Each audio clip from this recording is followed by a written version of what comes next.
प्रलेख्य साख से संबंधित 2 लेक्चर हम पहले देख चुके हैं। आज हम तीसरा लेक्चर रिकॉर्ड कर रहे हैं। आज हम पढ़ेंगे प्रलेख्य साख के महत्व अथवा लाभ।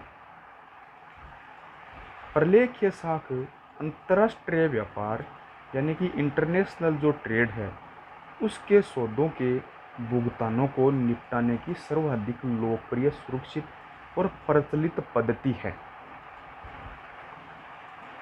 प्रलेख्य साख जो है वो अंतर्राष्ट्रीय व्यापार से संबंधित जो सौदे हैं उन सौदों के निपटाने की सर्वाधिक लोकप्रिय, सुरक्षित और प्रचलित पद्धति है। इससे निर्यातकर्ता और आयातकर्ता दोनों को ही लाभ रहता है। बैंक के साख पत्र जारी होने पर निर्यातकर्ता को आयातकर्ता से भुगतान प्राप्त करने की जो सुरक्षा मिलती है, जबकि बैंक की मध्यस्थता से आयातकर्ता को विदेशी विनिमय संबंधी झंझटों से छुटकारा मिल जाता है और उधार की सुविधा मिल जाती है। अब जो आयातकर्ता और जो निर्यातकर्ता है दोनों को जो लाभ मिलते हैं उनका हम अलग अलग अध्ययन करेंगे। प्रलेख्य साख से आयातकर्ता को जो लाभ हैं वो हैं शर्तों के अनुरूप उधार खरीद का भुगतान, समय पर माल प्राप्ति का विश्वास, मितव्ययितापूर्ण पद्धति, अनुकूल मूल्य व उदार शर्तों का लाभ, आयातकर्ता साख का बैंक साख द्वारा प्रतिस्थापन, मध्यस्थ व्यापारियों को अल्पकालीन वित्त का लाभ। फिर अब जो निर्यातकर्ता को लाभ हैं वो हैं भुगतान की सुरक्षा, हस्तांतरण जोखिम में कमी, प्रलेख्य साख के आधार पर बैंक ऋण एवं साख, विनिमय दरों में उतार चढ़ाव से सुरक्षा और अग्रिम वित्त सुविधा। तो अब इनका हम विस्तृत जो अध्ययन है वो देख लेते हैं। आयातकर्ता को लाभ या महत्व क्या है? आयातकर्ता प्राय विदेशी भुगतानों में अन्य तरीकों को पसंद कर सकते हैं एवं अंतर्राष्ट्रीय व्यापार में विक्रेता बाजार विकसित होने से विक्रेता अपनी शर्तों को लादने में समर्थ होते हैं। अतः वे अपनी सुरक्षा के लिए प्रलेख्य साख खोलने पर आयातकर्ता को बाध्य कर सकते हैं या कर देते हैं। जो अब महत्वपूर्ण और जो आयातकर्ता को लाभ है वो है शर्तों के अनुरूप उधार खरीद का भुगतान। विदेशी बाजार में क्रेता विक्रेता में पारस्परिक निकट संबंध नहीं होने से माल के भुगतान में संदेह या शंका बनी रहती है। आयातकर्ता शर्तों के अनुरूप माल संबंधी प्रलेख उसके बैंकर को सौंपने पर ही भुगतान को देना चाहता है या पेमेंट करना चाहता है।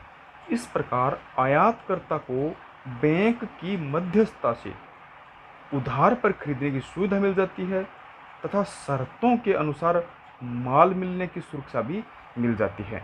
तो ये हो गया शर्तों के अनुरूप उधार खरीद का भुगतान। अब है समय पर माल प्राप्ति का विश्वास। जो साख पत्र होता है उस साख पत्र की जो अवधि है वह निश्चित होती है। अतः आयातकर्ता को यह विश्वास रहता है कि अंतिम तिथि से पूर्व उसे माल भेज दिया जाएगा। अतः वह विक्रय की भावी योजना भी बना सकता है क्योंकि उसको इस पे विश्वास होता है। फिर है मितव्ययितापूर्ण पद्धति। अंतर्राष्ट्रीय भुगतानों की प्रचलित पद्धतियों में प्रलेख्य साख पद्धति अपेक्षाकृत मितव्ययितापूर्ण और कम झंझट वाली रहती है। इससे अंतर्राष्ट्रीय व्यापार के जो भुगतान हैं उनको निपटाने में खर्चा या व्यय है वो बहुत ही कम होता है। अनुकूल मूल्य व उदार शर्तों का लाभ। भुगतान की सुरक्षा होने से निर्यातकर्ता उपयुक्त मूल्य व उदार शर्तों पर माल बेचने को तैयार हो जाता है, जो क्रेता के लाभों में भी अभिवृद्धि करता है। आयातकर्ता साख का बैंक साख द्वारा प्रतिस्थापन। प्रलेख्य साख का सबसे बड़ा लाभ यह होता है कि आयातकर्ता की व्यक्तिगत साख के स्थान पर बैंकर साख का प्रतिस्थापन हो जाने से भुगतान सर्वाधिक सुरक्षित और शर्तों के अनुरूप निश्चित किया जा सकता है। छठा और अंतिम है मध्यस्थ व्यापारियों को अल्पकालीन वित्त का लाभ। मध्यस्थ व्यापारियों को उधार खरीद और बिक्री में अल्पकालीन वित्त व्यवस्था का लाभ मिल जाता है, क्योंकि वे अपने सीमित साधन होने पर भी एक साख की प्रतिभूति पर दूसरी साख प्राप्त कर लेते हैं, अथवा इस मूल साख को पूर्णतः या आंशिक रूप से हस्तांतरण उन व्यक्तियों के पक्ष में कर देते हैं जिससे उन्होंने माल खरीदा है, अतः वह इसे दोहरा लाभ कमा लेते हैं। बैंकिंग साख लाल वाक्य साख या हरा वाक्य साख से अल्पकालीन वित्त व्यवस्था लाभदायक होती है या लाभदायक हो सकती है। अब है निर्यातकर्ता को क्या लाभ है। तो निर्यातकर्ता को जो पहला और जो महत्वपूर्ण लाभ है भुगतान की सुरक्षा। साख पत्र जारी होने पर निर्यातकर्ता या विक्रेता या लाभार्थी को आयातकर्ता के बैंक की ओर से भुगतान की सुरक्षा मिल जाती है। फिर है विनिमय नियंत्रण की अवस्था में हस्तांतरण जोखिम में कमी। हस्तांतरण जोखिम में कमी।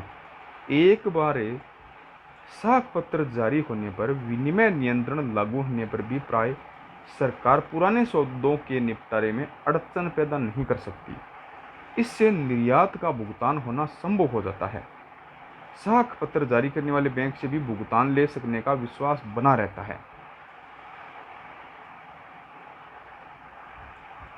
प्रलेखीय साख के आधार पर बैंक ऋण व साख में सुविधा। साख पत्र जारी होने पर उसके हस्तांतरण या ट्रांसफर से निर्यातकर्ता अपने दायित्वों को निपटा सकता है, अथवा उस एक साख की प्रतिभूति पर दूसरी साख प्राप्त करने में समर्थ होता है, अतः इससे अल्पकालीन वित्त की व्यवस्था हो जाती है। अब आता है भुगतान की निश्चितता या विनिमय दरों में उतार चढ़ाव से सुरक्षा। बैंक द्वारा साख पत्र जारी होने पर निर्यातकर्ता को यह विश्वास हो जाता है कि साख की अंतिम तिथि से पूर्व ही उसे भुगतान प्राप्त हो जाता है, और यदि विनिमय दरों में कोई भी उतार चढ़ाव होता है तो उससे भी उसकी सुरक्षा जो है वो बनी रहती है। विनिमय दरों में उतार चढ़ाव से सुरक्षा। प्रलेखीय साख के कारण निर्यातकर्ता को पूर्व निर्धारित विनिमय दरों पर भुगतान प्राप्ति का विश्वास हो जाता है, जिससे उसे विनिमय दरों में होने वाले उतार चढ़ाव से होने वाली हानि से सुरक्षा मिल जाती है। फिर है अग्रिम वित्त व्यवस्था। जब निर्यातकर्ता स्वयं उत्पादक न होकर केवल माल विक्रय सौदे का मध्यस्थ या मीडिएटर हो तो लाल वाक्य साख के अंतर्गत अग्रिम वित्त सुविधा का लाभ भी उसे मिल जाता है। तो ये जो महत्वपूर्ण प्रलेखीय साख के महत्व तथा लाभ थे जो आयातकर्ता को भी होते हैं और निर्यातकर्ता को भी होते हैं का हमने विस्तृत अध्ययन किया। अब हम चलते हैं जो प्रलेखीय साख है उसमें जो प्रयुक्त प्रपत्र हैं या जो विलेख हैं उसके बारे में अध्ययन करेंगे। प्रलेखीय साख में प्रयुक्त किए जाने वाले विभिन्न प्रलेख या प्रपत्र सबसे महत्वपूर्ण जो है वो है जहाजीबिलिटी, बीजक, बीमा प्रलेख, बंधक प्रपत्र और कुछ अन्य प्रपत्र भी होते हैं जैसे उद्गम का प्रमाण पत्र, वाणिज्य बीजक, किस्म का प्रमाण पत्र, भार संबंधी प्रमाण पत्र, रेलवे रसीद या एयर कंसाइनमेंट नोट। अब से जो सबसे महत्वपूर्ण होता है वह होता है जहाजीबिलिटी। जहाजीबिलिटी जो है वो विदेशी व्यापार में काम आने वाले प्रमुख जो प्रलेख हैं उसमें सबसे महत्वपूर्ण है, जो माल को जहाज पर लादने के बाद जहाजी कंपनी द्वारा निर्यातकर्ता को माल लदाने के प्रमाण पत्र के रूप में दिया जाता है। जहाजीबिलिटी जो है उसमें माल भेजने वाले का नाम, माल की मात्रा, किस पैकिंग तथा मार्किंग, माल का गंतव्य बंदरगाह है, माल पाने वाले का नाम व पता, जहाज जिसके द्वारा माल भेजा जाना है तथा किराया आदि की ये सब शर्तें लिखी रहती हैं जिस पर जहाजी कंपनी माल जहाज से ले जाने का अनुबंध करती है। और ये जो जहाजीबिलिटी होती है इसकी 4 प्रतियां बनाई जाती है। ये महत्वपूर्ण बात है ध्यान रखने की। जो जहाजीबिलिटी होती है उसकी 4 प्रतियां बनाई जाती है। एक प्रति जहाज के कप्तान को दी जाती है और 2 प्रतियां निर्यातकर्ता को दी जाती है। प्रलेख्य साख के अंतर्गत निर्यातकर्ता जहाजीबिलिटी को अपने बिल के साथ संलग्न कर देता है और बिल बैंक के माध्यम से बेचता है ताकि आयातकर्ता इस जहाजीबिलिटी से गंतव्य स्थान पर जहाजी कंपनी से माल की सुपुर्दी ले सकें। जो जहाजीबिलिटी होती है वह मुख्य रूप से 3 उद्देश्यों को पूरा करती है। पहला है जहाजीबिलिटी जो है वो जहाजी कंपनी द्वारा माल प्राप्ति की रसीद है कि जो माल है वह उनको प्राप्त हो गया है। दूसरा, यह जहाजी कंपनी तथा निर्यातकर्ता के बीच माल ले जाने का अनुबंध है जिसमें शर्तें लिखी होती है। और तीसरा, यह भेजे जाने वाले माल का स्वामित्व संबंधी प्रमाण पत्र है। अतः माल उसी व्यक्ति को या उसके द्वारा आदेशित व्यक्ति को मिलेगा जिसका नाम उस जहाजीबिलिटी में लिखा हुआ रहता है। अब आता है दूसरा, जो है वो बीजक या इनवॉइस। बीजक है, यह भी प्रलेख के साथ संलग्न किया जाने वाला दूसरा सबसे महत्वपूर्ण प्रलेख होता है।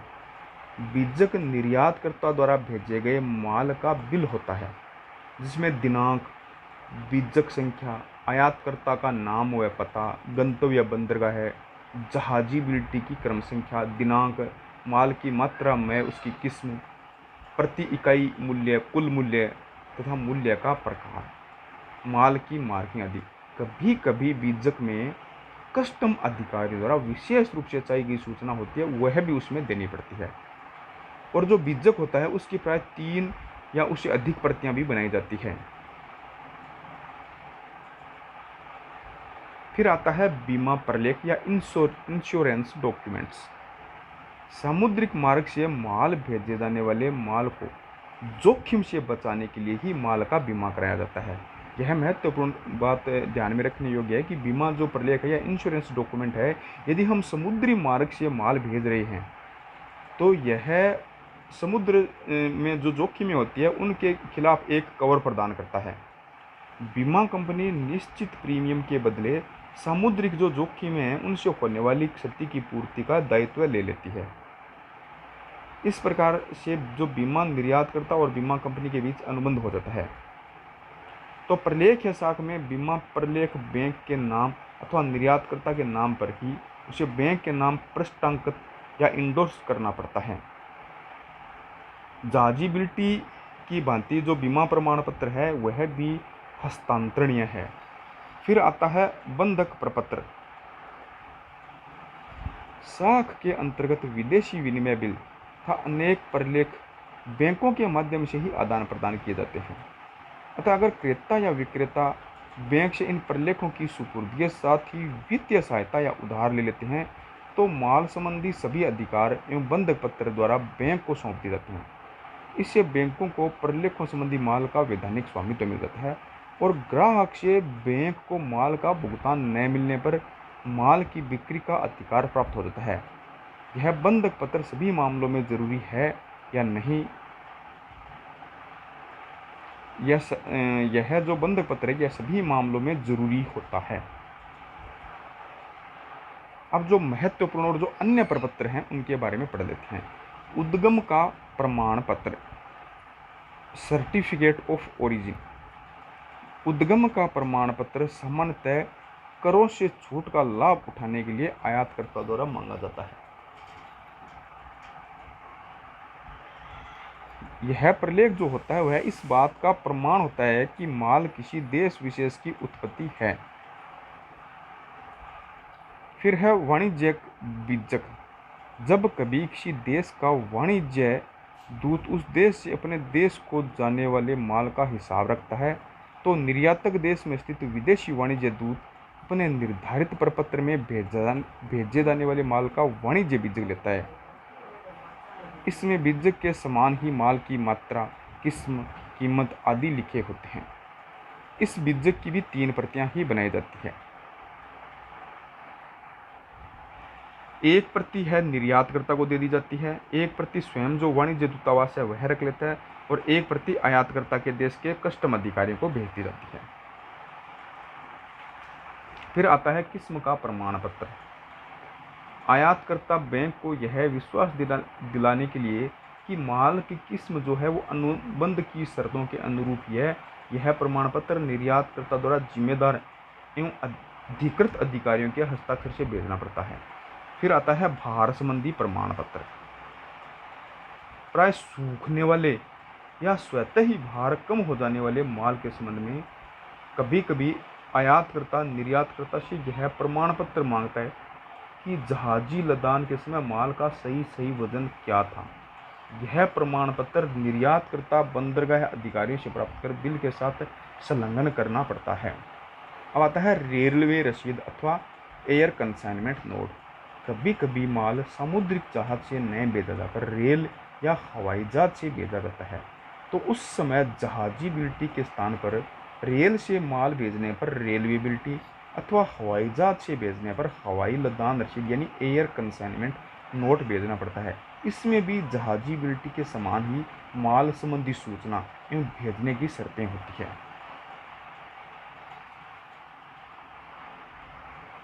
अब हम देखते हैं कि प्रलेखीय साख में जो सावधानियां बरतनी चाहिए वो क्या क्या हैं। साख पत्र आवेदनकर्ता की साख की पर्याप्त जानकारी। साख पत्र जारी करने वाले बैंक को साख पत्र का जो आवेदन करता है उसकी बाजार में क्या साख है इसकी पूरी जानकारी करना जरूरी है, अन्यथा बैंक को भुगतान के डूबने का भय हो सकता है। फिर दूसरा है साख पत्र जो है वो वाणिज्यिक सौदों के लिए हो। साख पत्र जारी करने वाले बैंक को यह भी पूरी सावधानी रखनी चाहिए कि साख पत्र वास्तविक व्यापारिक सौदों के लिए ही जारी किए गए हो, बिना किसी वाणिज्यिक सौदों के लिए साख पत्र जारी नहीं किए जा सकते। माल की सुविधाजनक विक्रयशीलता।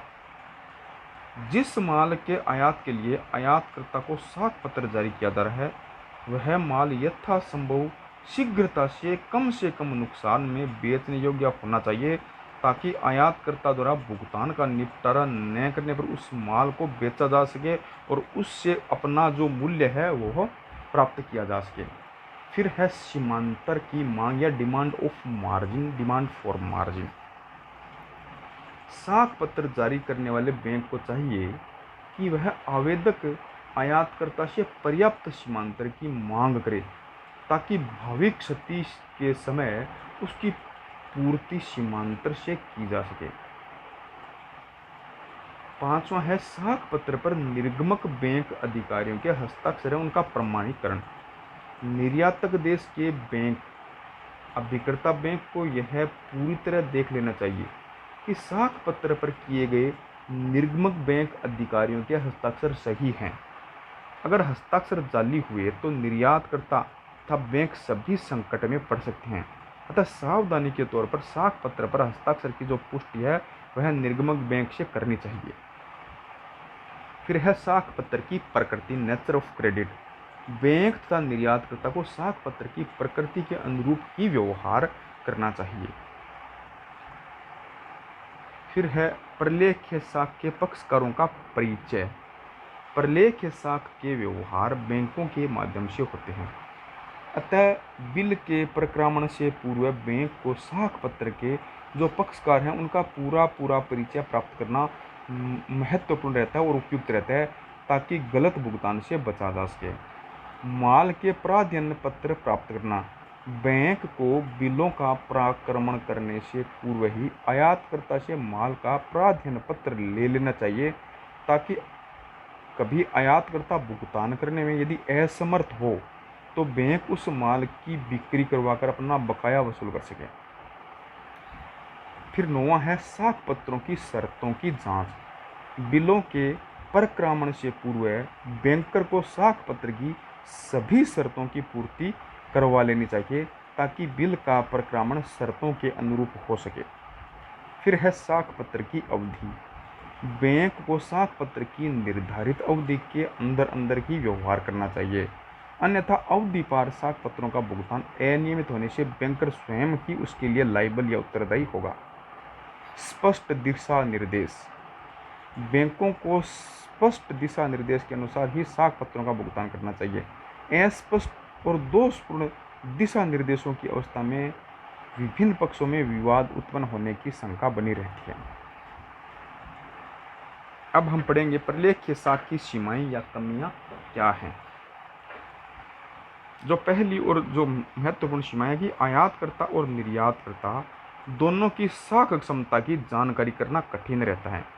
विश्व के अलग अलग देशों में बसे आयातकर्ता और निर्यातकर्ता की साख क्षमता की सही व पर्याप्त जानकारी करना बहुत ही कठिन होता है, जबकि यह प्रलेख्य साख है उसका आधार भी है। यद्यपि आज जो विकसित देश हैं उनमें साख क्षमता है उसके मूल्यांकन करने के लिए विशिष्ट संस्थाएं बनी हुई है, जबकि जो विकासशील देश हैं उसमें आज इनका अभाव पाया जाता है, जो यह इसकी एक सबसे महत्वपूर्ण समस्या है। दूसरी है साख लागत में वृद्धि। प्रलेख्य साख प्राप्त करने तथा उसकी संपूर्ण प्रक्रिया समाप्त होने तक कई मध्यस्थों की सेवाओं का भुगतान करना पड़ता है, अतः साख की जो लागत है वह बढ़ जाती है। दोषपूर्ण निर्देशों से विवाद।